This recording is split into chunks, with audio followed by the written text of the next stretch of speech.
We all know how amazing Spider-Man is, saving life and all with his spider webs. Well, we are one step closer in making him into reality, as suggested from the study of the researchers from MIT and Tufts University. Spider silk is known to be one of the strongest material. However, the silk it could produce is not enough to have sustainable supply for production. The one more commonly used in industry is the silk cocoons harvested from silkworms. Its use as raw material is known to have inferior strength and is labor intensive as the thread have to be unraveled and woven, contributing to the high market price of silk.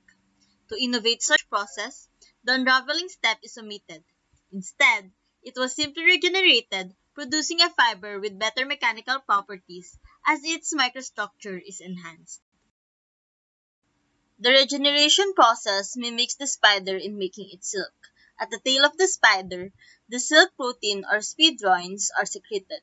Then it goes to the ampulla where it is stored.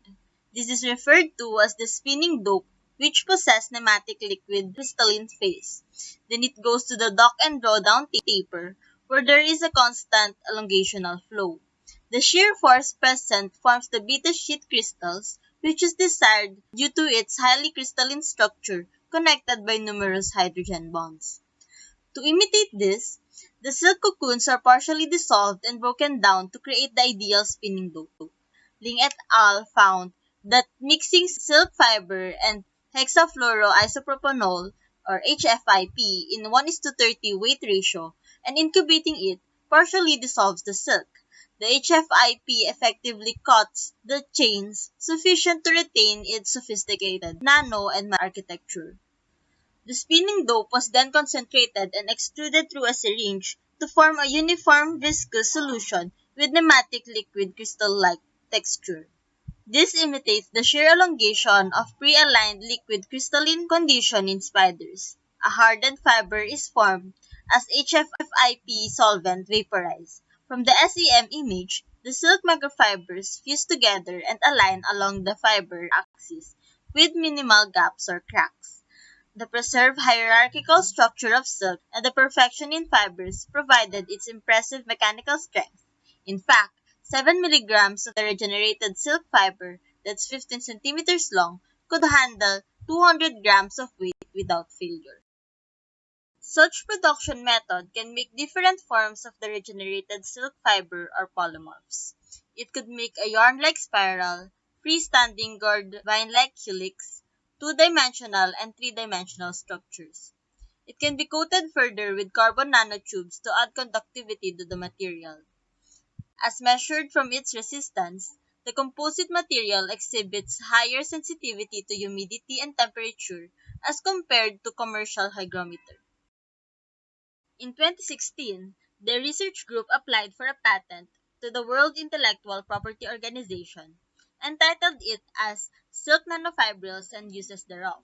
Their abstract highlights their discovery of the right composition to make silk micro and nanofibrils. Their application, however, as of now has not been yet. Furthermore, they applied another patent later that year on the use of silk fibrils as a membrane which could be used for adsorption of heavy metals. This patent has not yet approved as well.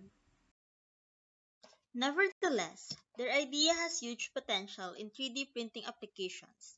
In their study, manual extrusion with a syringe was done. By automating the process and using the spinning dope as an ink in the printer, could advance further the use of this material. Moreover, the improved strength of the regenerated silk fiber can give upgrade on its use in clothing. Perhaps this material can replace the synthetic materials in plastic-based attires for extreme sport activities like skydiving. On the other hand, the properties of the fiber can still be modified by exploring on different additives aside from carbon nanotubes. Perhaps adding carbon quantum dots to the spinning dope could make it a stress sensor. With this modification, the fiber could change its color as it is stretched.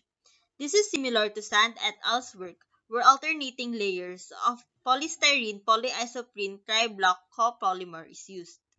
This, however, could be better since the quantum dots can be incorporated inside the fiber. The problem of damaging the coating layer with scratches is resolved. That's all. Here are my references. Thank you for listening.